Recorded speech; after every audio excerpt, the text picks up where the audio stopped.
Is Strategos the next competitor to the Total War historical side of RTS games?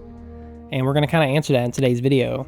I was blessed to be able to get a copy of this and record it and make some content for all of you and kind of give you my first look, first opinion of the game.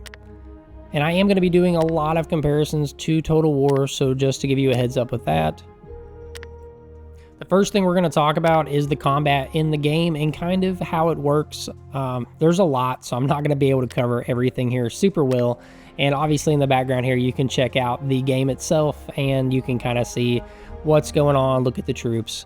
So pretty much you're going to start off each battle kind of like you would with Total War. You're going to set up your beginning formation and you are going to want to do wings, or you're going to want to have your main line and some wings because you are going to want to harass your enemies.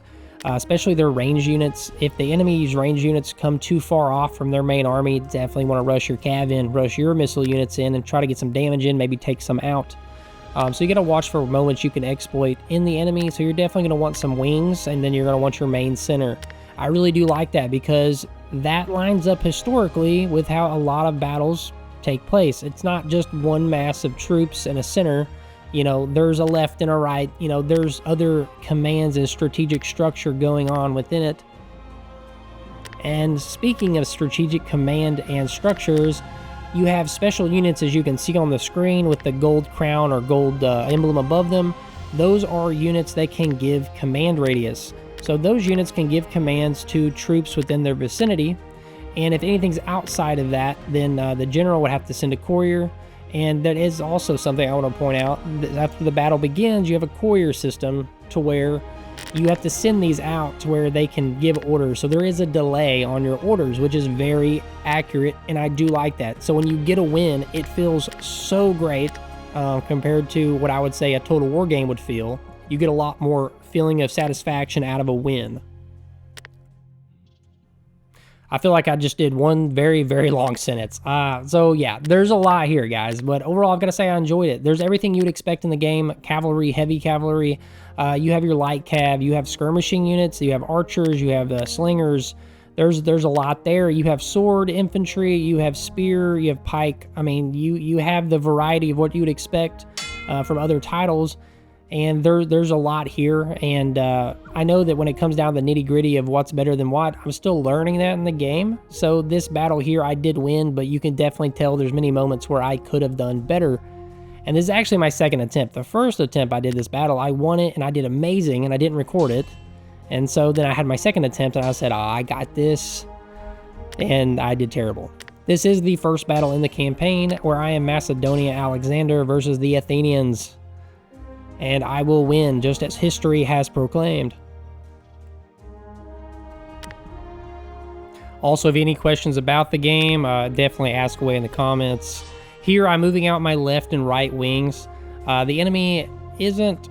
Their skirmisher units in the front there aren't super far away from their main line, but I thought maybe I could, you know, intercept and do some damage in there. And honestly, I'm really lucky because I feel like they could have capitalized on that and maybe got some of my units. But luckily, my cavalry's faster.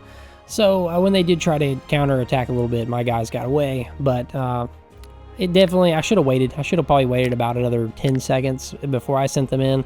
And that way, maybe the skirmishers would have pulled away a little farther.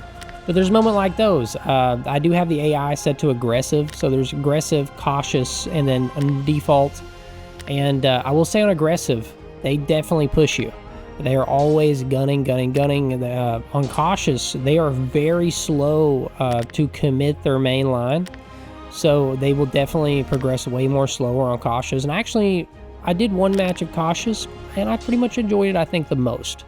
It was way harder, like way harder. Aggressive, you can take advantage of the AI's aggressiveness. And I will say this, there is a big advantage to making the first move or making moves because of the delay. Reacting to movements is very slow. So reacting is kind of on the downside. So you have to make big moves pretty much first off to really take advantage. You can play defensively though. As long as you have a strong formation and you keep a very close eye on, you can play defensively for sure. Comparing to Total War, it seems like range units aren't the extreme powerhouses they usually are in historical battles. They seem to do some good damage, and they seem to help out a ton for ongoing battles, you know, to kind of shift the side as long as you're firing at the right angles. Maybe you're not hitting your own troops possibly. So I think range units are kind of very well balanced in this situation. And there are some exotic units like India and Africa both have some African elephants and Indian elephants. So there's that going on, as well as different, you can get Rome, like way later Rome, like pretty close to the fall of Rome. So you can get some legionaries. There's some really strong versions of that. And I do believe at the end of this video, I will be showing off some of these Roman and Indian units that are kind of like very late game. This would be earlier, way earlier in history. So, but you have the Romans later that I'm going to show you. And I think they're sick looking. And honestly, if everyone likes it, I will do a battle with Rome. If everyone wants to check that out in the future, just let me know. So I will say my harassment did not work perfectly in the beginning of this, but their lines are kind of disabled. You can kind of see a group on the left there with 3, and you got 4 in the back. They're kind of holding back, and I think they're holding those back because of my cavalry on the right side that's positioned up, so they don't want to expose themselves. So there's kind of like a delay there. So because of that now, though, we've kind of seen some moments we can exploit, and we're going to outnumber some of them. So I think that's kind of working in my favor at this point. There was several moments in this where I was like, oh man, am I going to lose? It's going to be embarrassing to put this up on a video when I lost the battle. So yeah, there's a lot of close moments in this. I am about to give you all a closer look of the combat so you can kind of see what it is down here, like actually zoomed in. Obviously, you ain't going to be playing this close up, but you can see these guys just meleeing away at each other.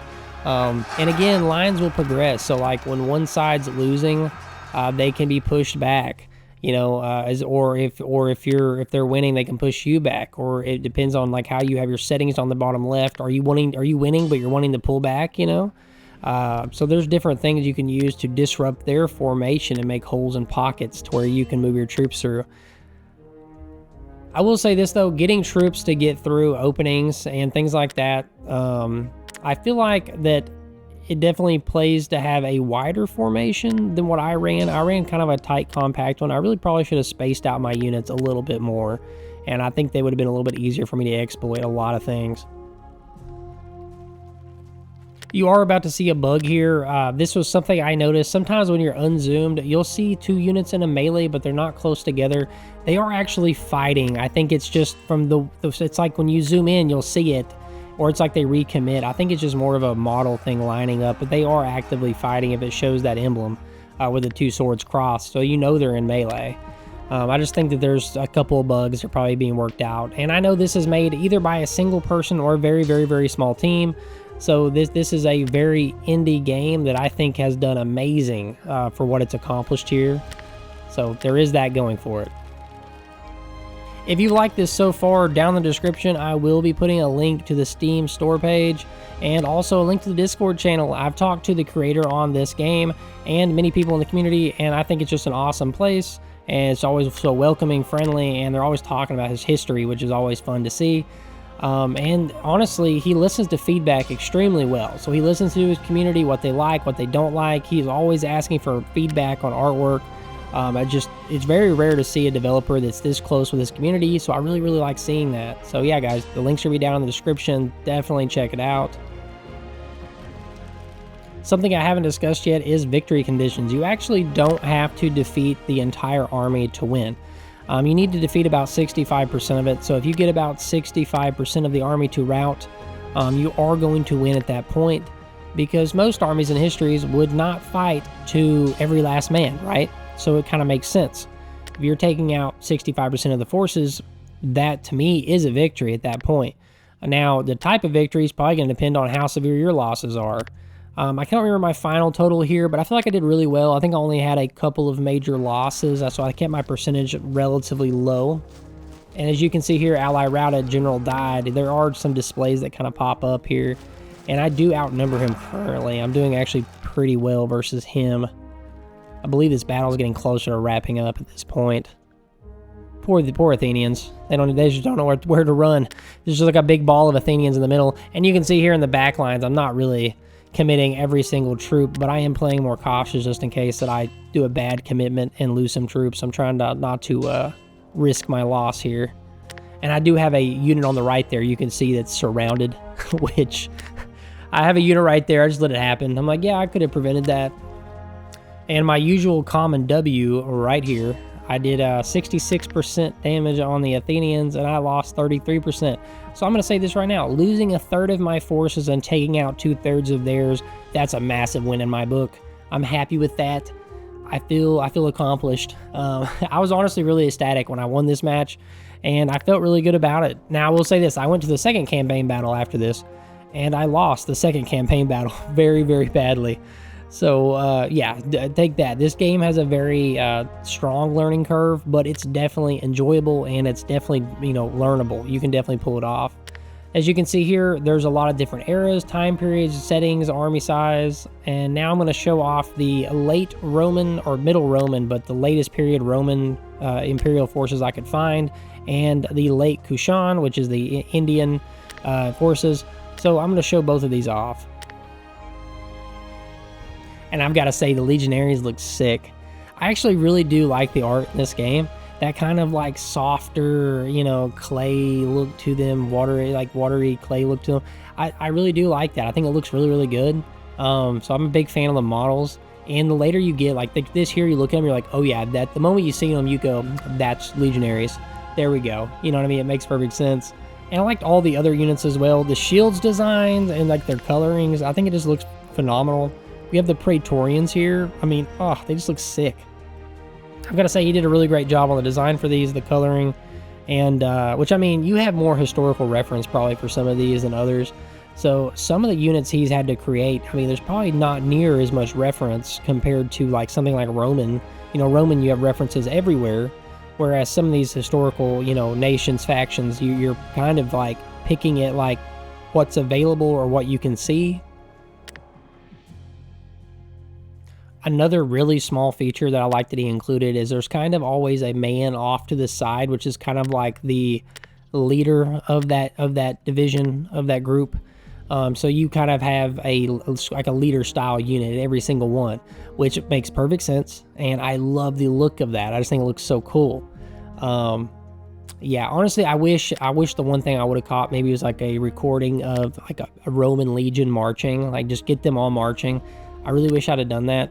And there is a lot of keyboard shortcuts that make life easier, like moving your formations and keeping them in the same formations, things like that. So there's a lot of little detail macros and micros to make the game easier. And here we are looking at the other side of the map here. And again, I really like the design on these, the facial features, the beards.